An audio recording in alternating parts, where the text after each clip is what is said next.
从前有座山，山里头有座庙，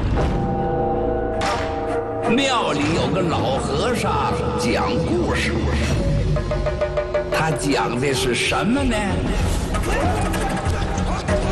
功夫是个啥？传说有绝学，深山藏秘籍，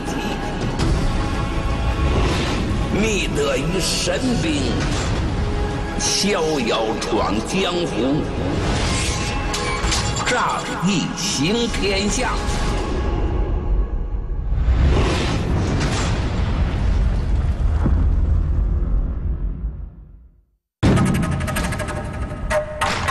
出了山门，就是江湖。江湖里充满着是非恩怨与爱恨情仇，身动心不动，这是出自少林的无上心法。行走江湖，拼的是功夫，讲的是规矩，比的是胆识，靠的是忠义。人在江湖，身不由己。不论是职业拳手还是武打明星，不论是武校学生还是现代保镖，每个人都在找寻着自己的江湖位置。每个人心中都有一个属于自己的江湖。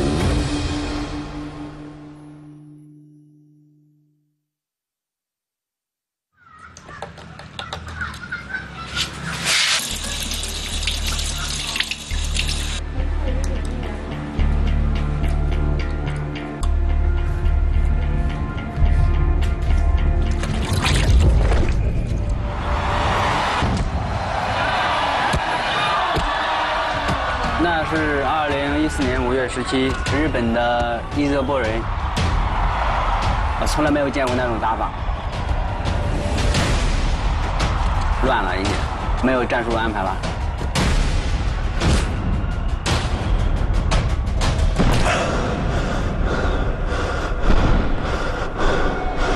忙活一下就倒那儿了，8颗牙断了。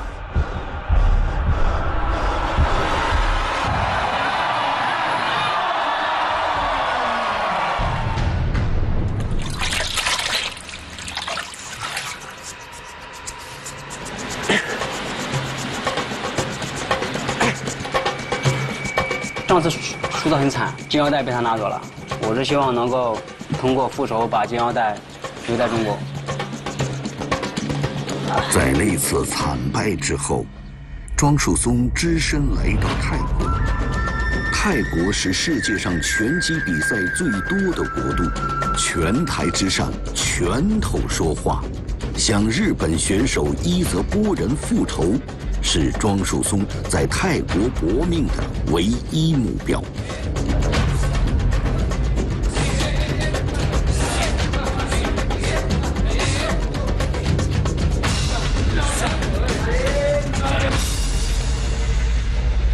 那个时候真的是恨不得天天打。我来就是为了比赛的，我不是来为了享受的。没有伤我就打，几乎就是每天就是训练，训练完吃饭回去睡觉，然后再来训练，就是这样。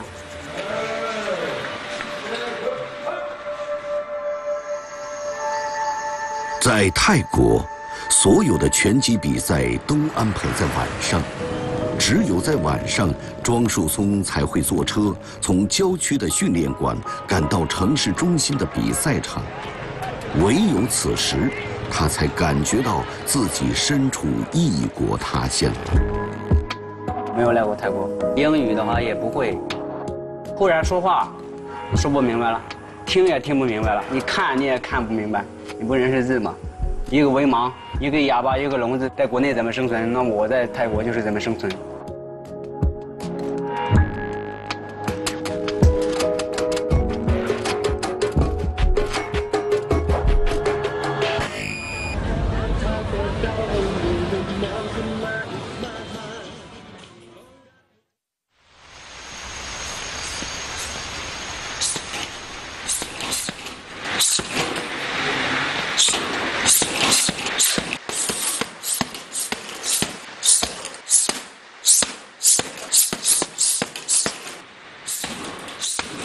在拳馆里，他们知道我也不会讲英语，也不会泰语，没有事情他们不会跟我去说话的。你该训练训练，你训练完了你走就可以了，没有人跟我去交谈。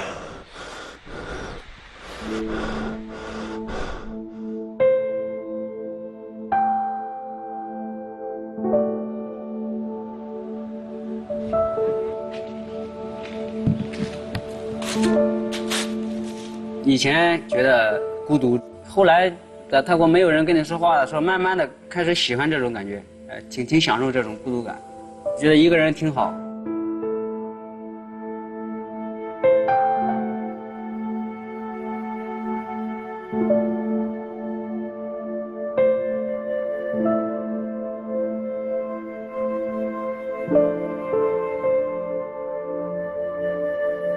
但慢慢的，你的钱花完以后，就开始有烦恼了。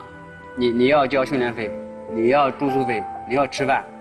那这3个烦恼里面最头疼的就是吃饭。我可以没有训练，我可以没有住的地方，但是你没饭吃的话，你得饿死呀。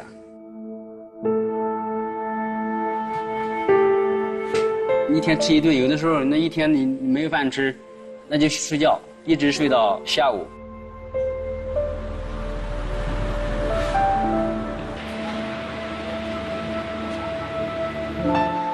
4点我去拳馆，打了空击，去熟练一下你以前练习的动作。打沙袋你没有那么多力气，你都没有吃饭，你哪有那么多力气？在泰国，庄树松不怕在拳台上流血流汗，怕的是没有比赛可打。没有比赛就意味着没有收入，无钱吃饭。经历了挨饿那个阶段，真的是喊天喊地地不灵，真正饿到的时候你想家呀。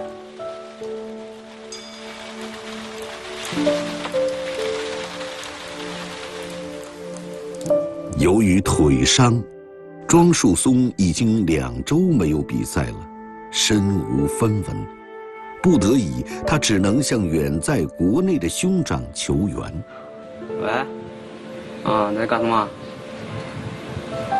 在这里过活。我过几天比赛呀，你看这2天，你有钱吗？有钱就给我到这儿。就这2天吧，就这1天。我过1天比赛，咱们不够吃了。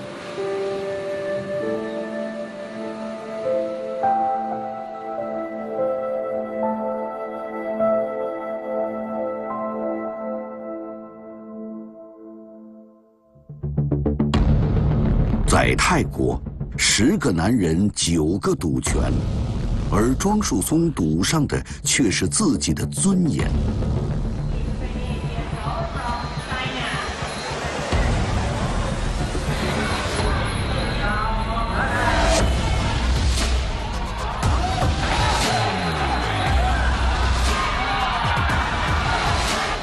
你在国外，你打了有18场比赛了。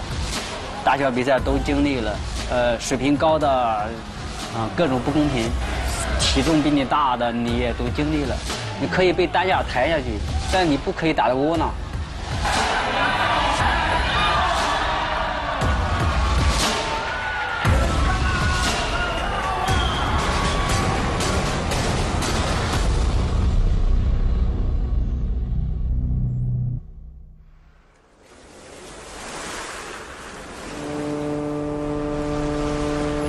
拳台上的恩怨，就用拳头来解决。2年来，庄树松在泰国忍受的一切，就是为了有朝一日能向日本格斗高手伊泽波人复仇。今天的决斗，2个人中必须倒下一个。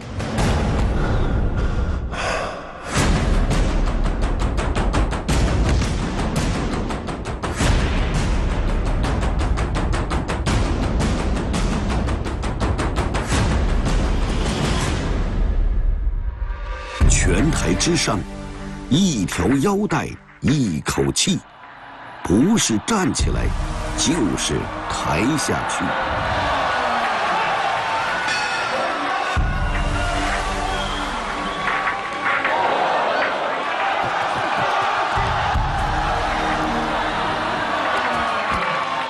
不认为我的跳法占优势，但我认为占优势就是拳法。到最后你拼不过技术就跟他拼命，就是这种。他是这种性格，我也是这种性格。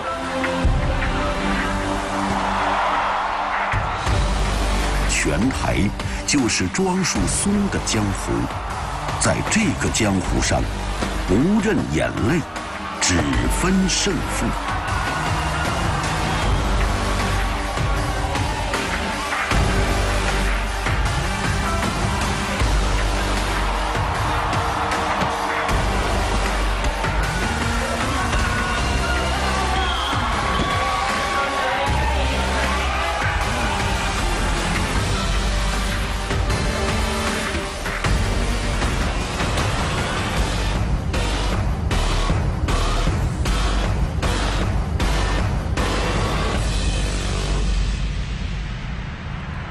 3个裁判员，后方30，比蓝方20进，后方胡金阳。那次复仇很艰难，那条金腰带我又夺回来了。这是我的第1条金腰带，我相信在不久的将来，我还会有自己的第2条、第3条金腰带。我庄树松刚刚开始。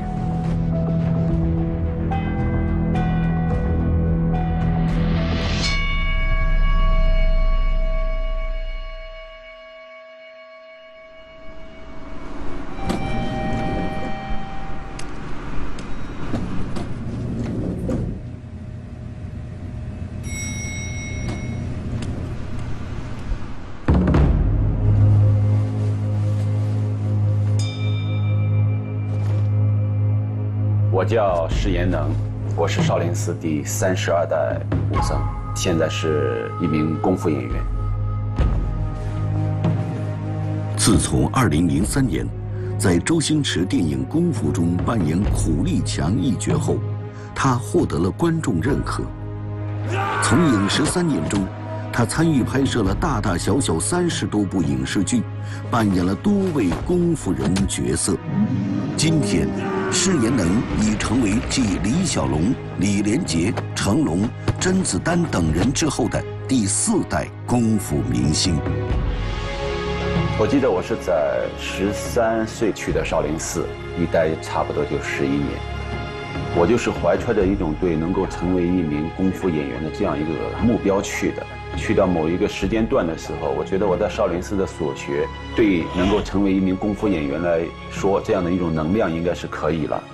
所以我当时也是下了很大的决心，我就离开少林寺，去投入到影视演员的这个行列里面。在今天，从少林走出来的功夫人，投身影视圈的不乏其人。但是能在这个行当中出人头地的，却是寥寥无几。进入这个江湖，就不能仅仅依靠拳脚。施延能苦行13年，总算闯出一点名堂。10年来，我付出了很多的汗水，甚至是血泪，甚至是一些人性的各方面的历练、考验、转变、棱角的磨损。等等等一切，走到今天，想一想确实是很不容易，但是内心又一直充满着这股火，真的希望不要辜负自己在少林寺的所学。今天，施延能接拍新戏《超级保镖》，他要将原汁原味的少林武学融入其中，打造一部真功夫电影。随着这种电影时代的发展，高科技的发达，真功夫的电影越来越少。真功夫电影难道就真的这样没落了吗？齐心协力，好吧？好 ，OK， 谢谢大家。有没有今天？有没有事先？我在没有拍戏的时候，没有工作的时候，我每天都保持2个小时到4个小时的这种训练，体能训练和武学训练。当然，在拍每一部电影的时候，我都会提前拿出1个月到1个半月的时间，针对这部电影的角色进行强化训练。在施延能眼中，真功夫电影就是李小龙式的。但这么多年以来，真功夫电影明显缺失。这次施延能要求他的班底全部真刀真枪，不用任何特技和替身。他要做的就是让真功夫电影重回李小龙所开创的黄金时代。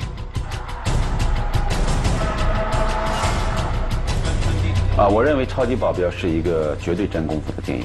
除了演员之外，我还参与了这个动作导演的拍摄，有接近一半的动作都是我拍，就是希望打造一个真功夫电影的这种类型、这种风格。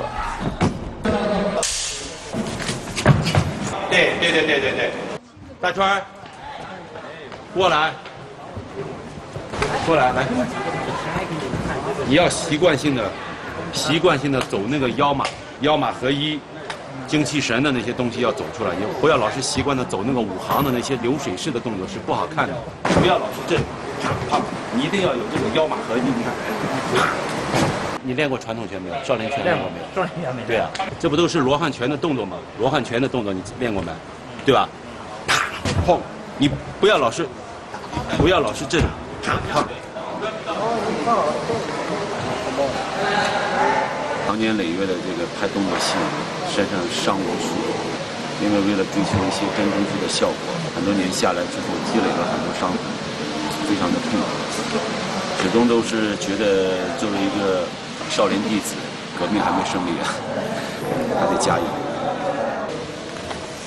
我可以很自豪地说，我从影10年有余，至今我是没有用过一次替身的。无论我任何一部作品多难的动作，到现在我没有用过一次替身。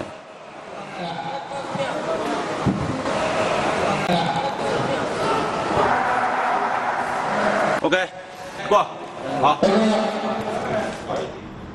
傍晚时分，释延能从片场赶回工作室，回看一天的拍摄素材。几天之后，他将拍摄《百人大战》。这将是一场最值得期待的重头戏。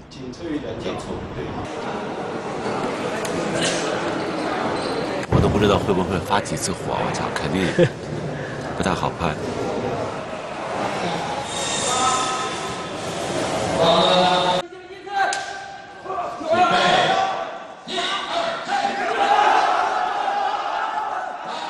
别急，预备，1、2、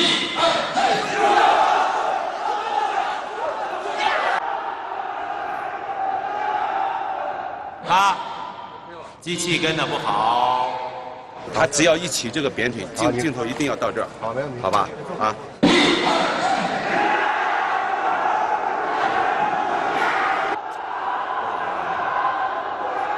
拍这种群战的动作戏份，首先需要大家的配合。差那么一点点，你可能这个镜头都不那么完美，可能都达不到那个真功夫的那种力量，挑战蛮大的。这样不用跳，实一点。你们不要躲他，也不要闪他，也不要，你知道吗？稍微吃点力，其实没什么的，你知道吗？啊，这个好，就这样啊，要有这股气势，明白吗 ？OK， 来，加油！来！真功夫的电影，你散发出来的这种气场就是有灵魂的，让你感觉他的每一拳每一脚都是通过那种眼神展示出来，那种气场是很大的。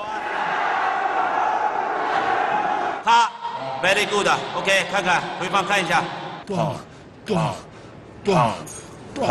这个非常实，又不飘，每一腿真的是都跺出去的，反应也有的。你看，这一条是最好。这一场100人大战，释延能整整拍了20天。这一场就可能少林拳的风格，少林拳的味道，那绝对是很浓的，功夫的味道绝对是。我承认我是一名功夫演员，但是更承认我自己是一名少林弟子，是一名曾经的少林武僧。未来我的功夫电影一定是以少林功夫为基础的，让世界上更多的人去了解中国的功夫电影，去实实在在的体验少林功夫的这种武学，这是我一定坚持不会放弃的。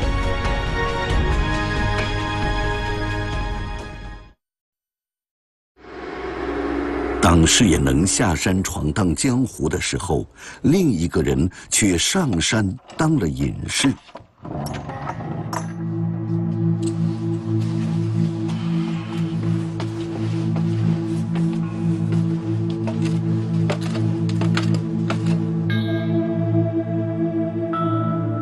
人在这个世上就得经过修炼，静下来好好的想想自己。有句话叫“静坐常思自己过，闲谈莫论他人非礼”。只有静下来，你才能看到一切。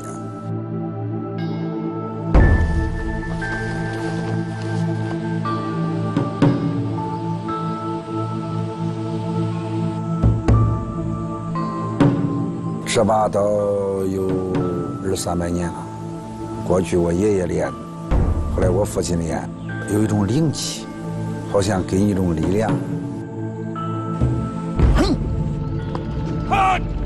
在隐士王占阳看来，隐居山野好似宝刀入鞘，可以不露锋芒，但必须保持锋利。这个刚练呢，这人呢刀入猛虎嘛，刀练起来这个比较勇猛一点。当达到一定的境界的时候，内静外动，它是一种境界。把心意全部合在刀上，消除一切杂念，它更是一种修行的法门。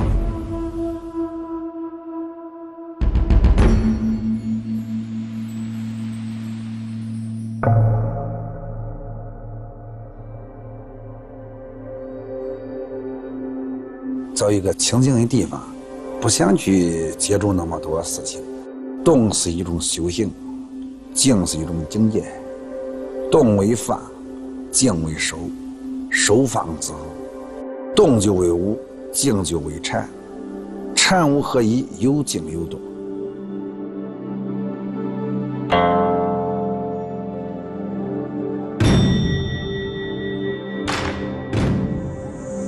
应该去多去磨练，多吃苦。虽然是区区一道路，但是用心把它作为一个平地来走。你把这个区区一路走平了，人生道路就走平了。追随着王占阳的身影，几个弟子也住进山野。抓稳了，不要松劲儿。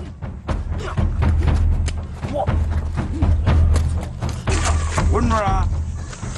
腰硬起来。人生就是跌扑滚爬。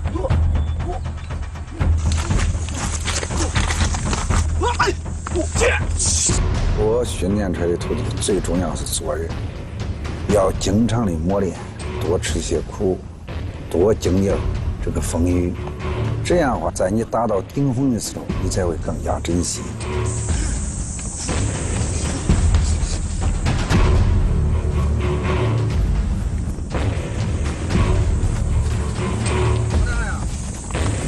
这后边来，后边不管他，丢了也是锻炼。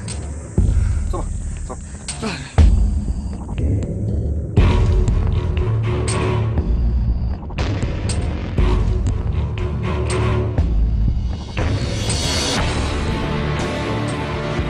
夜入2更，王占阳看火烈焰，行走江湖数10年，靠的就是一双火眼金睛。这个火呀，它对这个整个的这个光啊很刺激，通过这个光的刺激，提高你眼的锐利能力。只是说对自己严格要求一下，尽量能够放下一切吧。但放下说起来容易，做起来太难了。慢慢去修行吧。从前江湖上看人，如今山野中观己。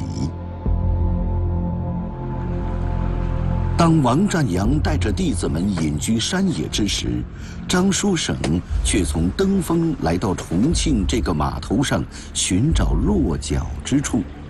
他想开一家武馆，教授少林功夫，只是这一切谈何容易？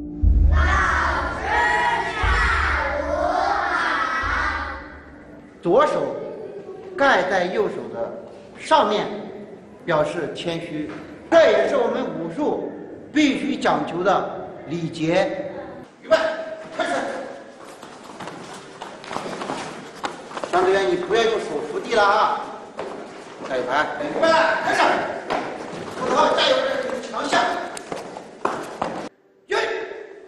其实这个位置我来之前，它就没有武术，只有跆拳道。跆拳道非常的火爆，我们希望能够通过这种长期的义务或者是廉价的劳动力，让他们逐渐的了解我们武术。身处资讯发达的都市，张书省突然感到了传统功夫的错位与尴尬。海外功夫简单易学，见效很快，而中国功夫需要常年修炼，这是求快图新的现代社会所无法忍耐的事实。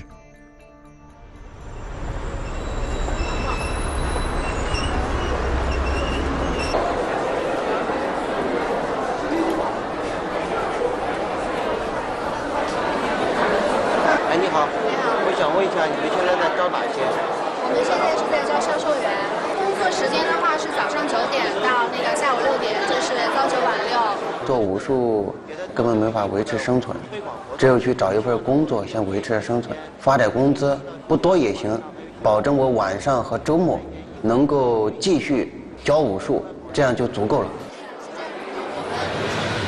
乘客们，你们好，前方到站。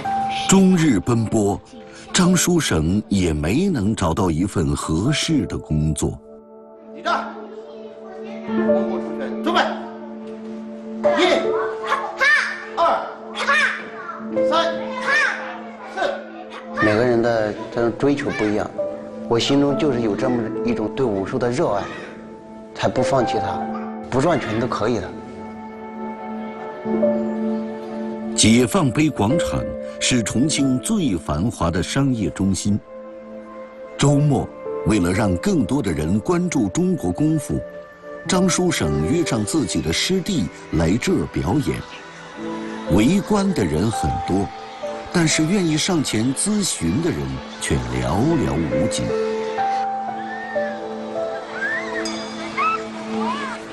我得走了啊！你说好的。我迟到了，我怎么办？扣钱了。扣钱我给你垫着行吗？不是垫不垫的问题，你看这关键是没有效果，我怎么弄？多打一会儿，我跟你说，10多分20分钟的完事儿了。已经打半个小时了。哪有半个小时？刚开始开端呢，当初我在武小区的时候，那多少人呢？0个人，现在多少人？40、50人嘛。你那个时候还有饭吃吗？我得解决我的温饱问题啊！温饱都解决，我谈什么理想啊？不管了，我走了，走了。哎，走了，别走啊！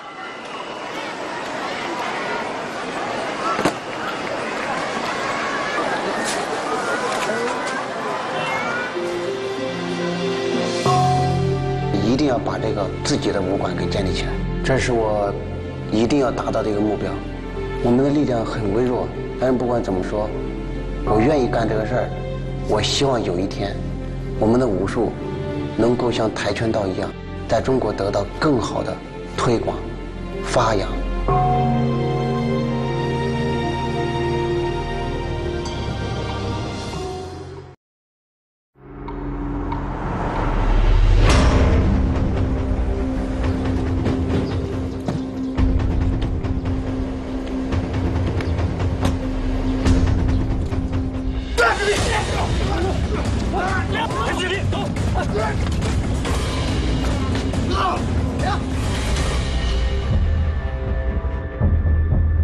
今天的模拟训练，我非常的不满意。一个专业的保镖团队应该具备什么样的素质？你们的团队配合去哪里了？今天对方是拿着匕首，如果对方今天拿的是枪呢？你们还能活着离开吗？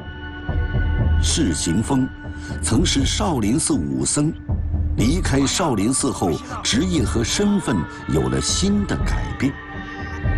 最开始出来的时候，我们一身功夫不知道用的什么地方，那么我们就要想到一个生存之道，从事这个保镖工作。唐帅与释行峰同出少林，初入江湖，他也一样面临身份转变的阵痛。我之前在少林寺里面习武，毕竟年轻，给自己一个锻炼学习的机会。快！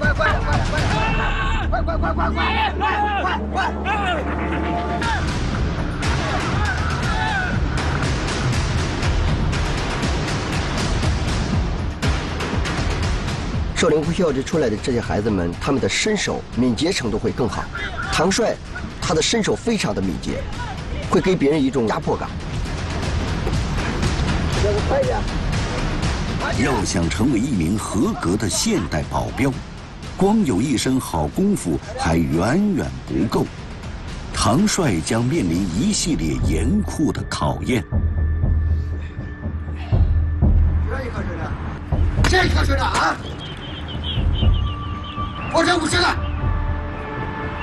以后再上课的时候啊，任何人不允许喝水，因为在你最疲惫、最累的时候，肺活量在最高的时候，喝了水很容易被呛着。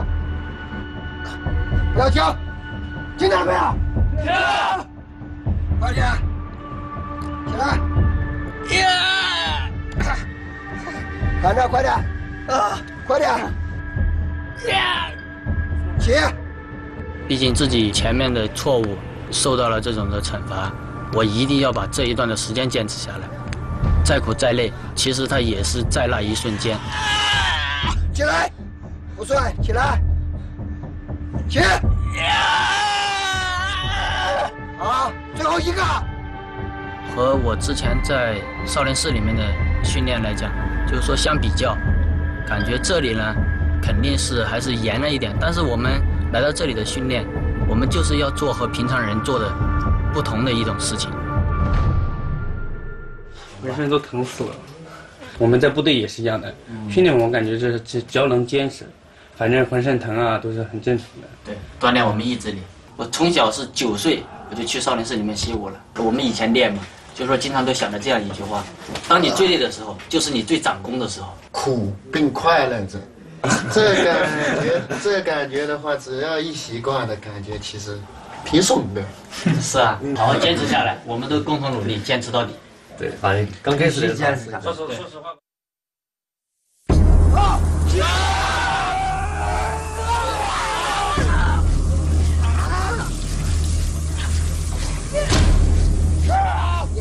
其实这种训练是一种精神上面的训练，要用他们的精神战胜自己的身体。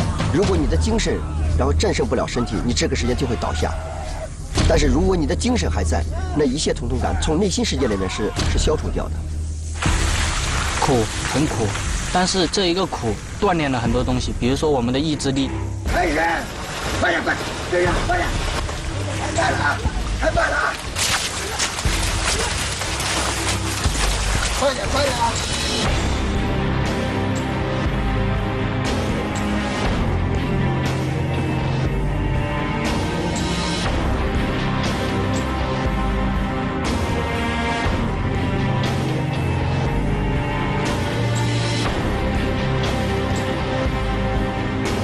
此时此刻，我相信大家都是最难受的，因为我看到每个人都在发抖。我们今天每个人都付出了精神的力量。我们只要用精神的力量去支撑我们的身体的时候，你会想的比你想象中的更优秀。现在大家自己给自己鼓励一个，鼓掌。说话这腹部很疼是吧？送去医院，黄凯。连续几天高强度的训练，让其中一位战友倒下。由于身体原因，他只能被淘汰出队。好样的！再见。队友离开，其实我们的心里非常的难过，因为他们没法坚持下来。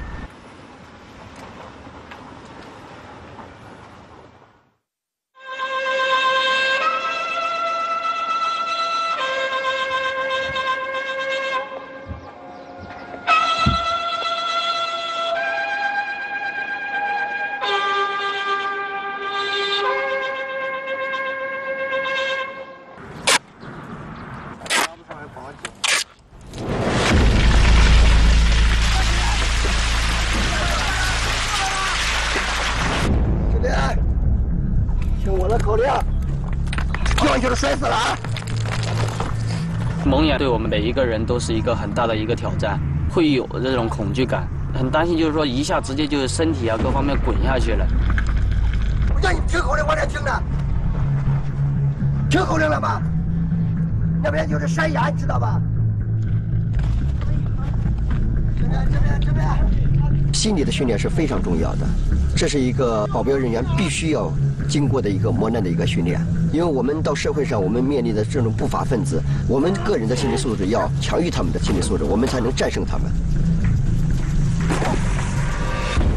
魔鬼训练对于每个学员来说，都让他们面临身体和心理的双重考验。经历这样的训练之后，他们每个人的潜力也就此激发。考验还在不断升级，他们必须一头栽向大地。来，下来，我先给大家做一个示范动作啊，大家看一下。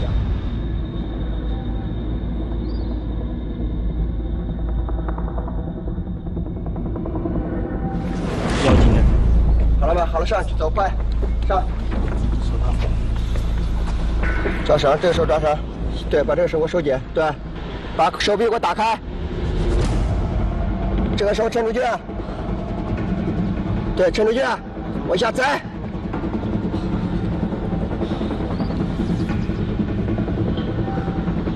干嘛？你心脏病要犯？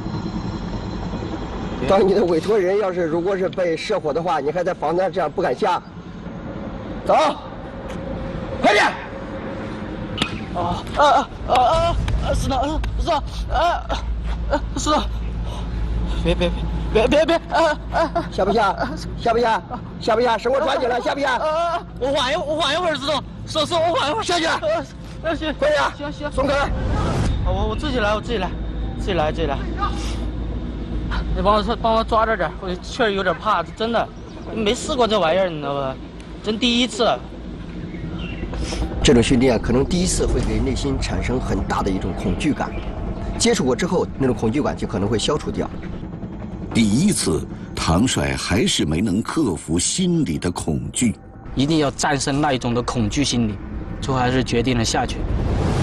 心理首先一定要战胜自己，只要你能够挑战你人生的第一次，你就能够去坚持你下面的一次。最终克服恐惧，唐帅成功地完成了训练任务。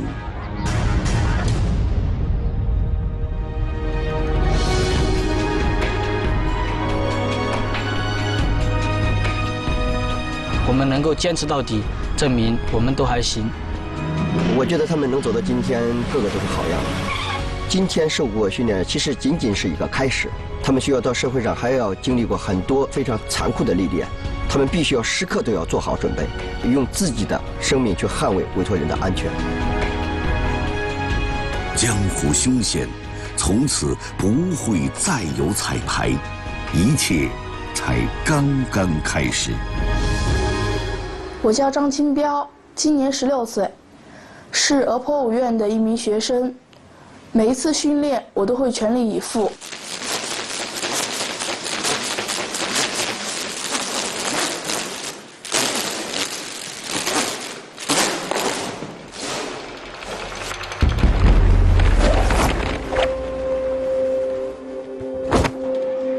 喂，妈妈，你在干嘛呢？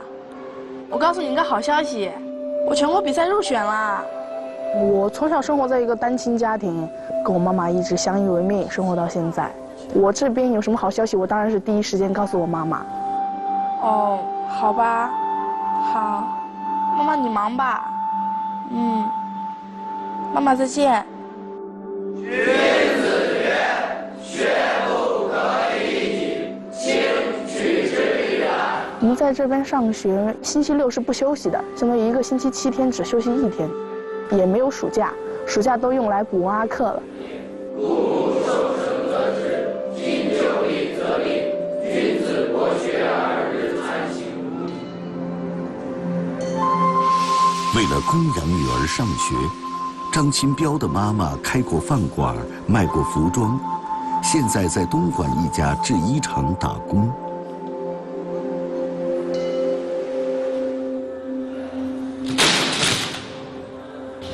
还是不够，远远不够。你的精神，你的出手速度都没有。上去比赛就是丢人。我要出手、精神、力量、高质量，明白吗？明白。明白做，眼泪是解决不了一切的。一个比赛的成绩好坏是会影响你上大学，你进去是以什么样的身份进去的。所以说，把成绩看得挺重的，害怕自己比不好，又怕失去机会。但是还差，也许你现在能拿到第3名，但是只要冠军，明白吗？我只要冠军，冠军只有一个，必须是你。今天练不会你就不要走。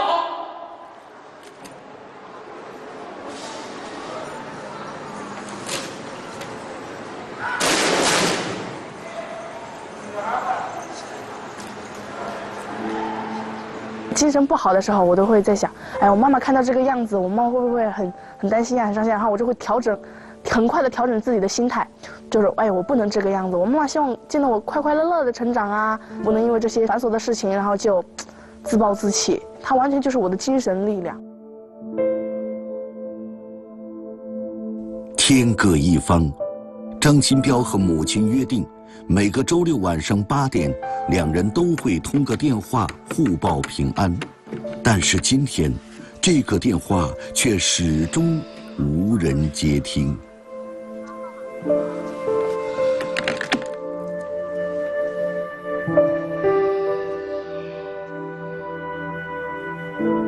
当时脑子里面就是胡思乱想啊，会不会有什么事情，就是会不会出什么意外啊，就是很担心很害怕。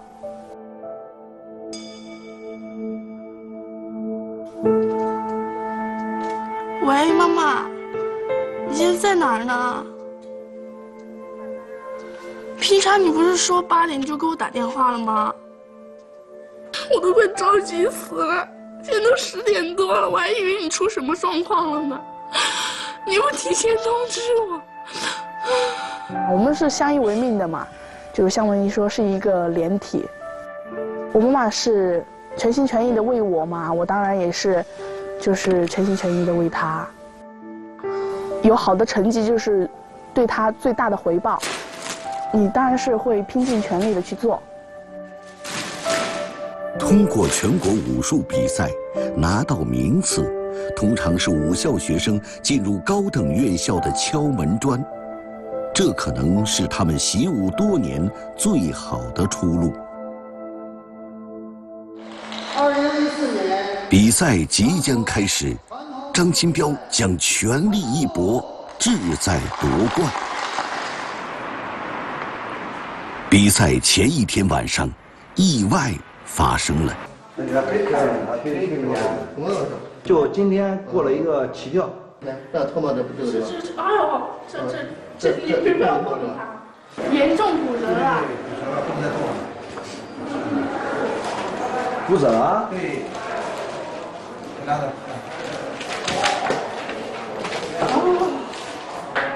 那你现在怎么弄呢？打石膏。打石膏。他明天还要上场，你打石膏是不行的。这个是不行的，这个现在不可以。你能不能现在先给他，然后我们消炎药啊，后天过来然后打石膏。你今天就应该打，那你不打是你的事情。好吧。整个人都很郁闷，明天就要比赛了，怎么可能说让我之前的努力，之前的奋斗都消散嘛？不可能的，肯定是要坚持一下，坚持到最后。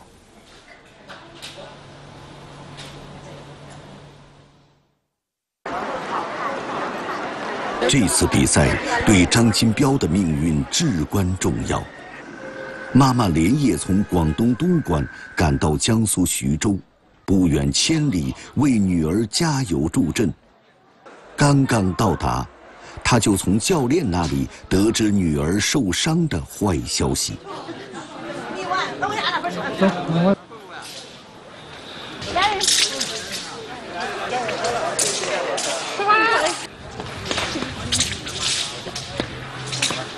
你就忽悠我，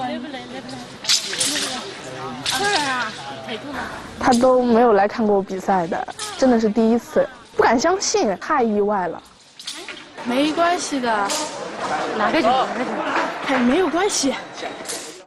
特别的心痛，都不愿意我再练了。你天天训练的这些东西，唯一只有比赛能证明，当然是不可能说放弃的。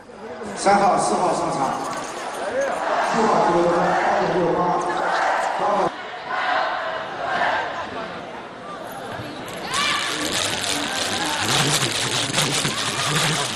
1号8.13。第3分。2号8.6。你站到场上之后，你就感觉全世界就你一个人。那个时候想不起来你腿伤了，不管怎么样吧，我反正是坚持了，尽自己能力去做好这个事情了。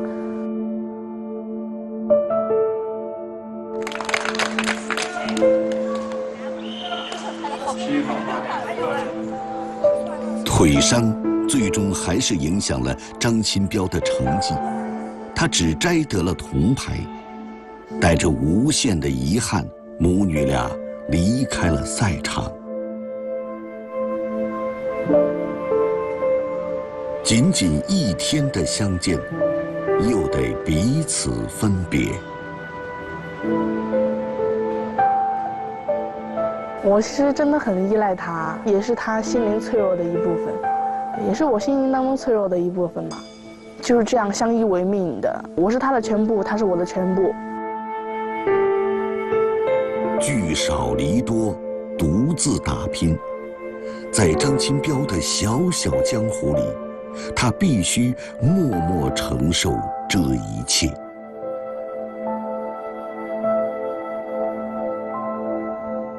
蜡烛就差1支，希望超低。经过2个多月的艰辛，释延能参与拍摄的《超级保镖》顺利杀青，这是他向少林师门的庄严致敬。克服内心的恐惧，通过严酷训练，唐帅终于成为一名真正的现代保镖。2015年7月，张书省的武馆在重庆开业，他招到了50名小学生，这更加强了他坚守传统功夫的信心。2016年秋天，张新彪将进入大学深造，大浪淘沙，前赴后继，这就是江湖。荣耀只是刹那，挺住意味着一切。地球上有一种人类的语言，无需翻译就可以跨越国界、民族、人种和文化背景，让全世界有效沟通。这就是功夫。明天请继续收看《功夫少林》第5集《天下》，即将呈现外国人如何学功夫，以及少林功夫带给世界的炫彩变化。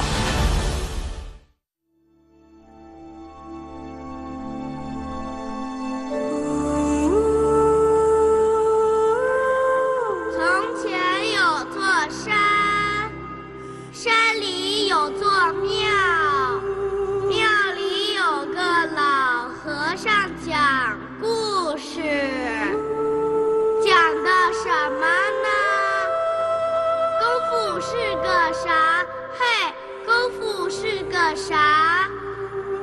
传说有绝学，深山藏秘籍，觅得一神兵，逍遥闯江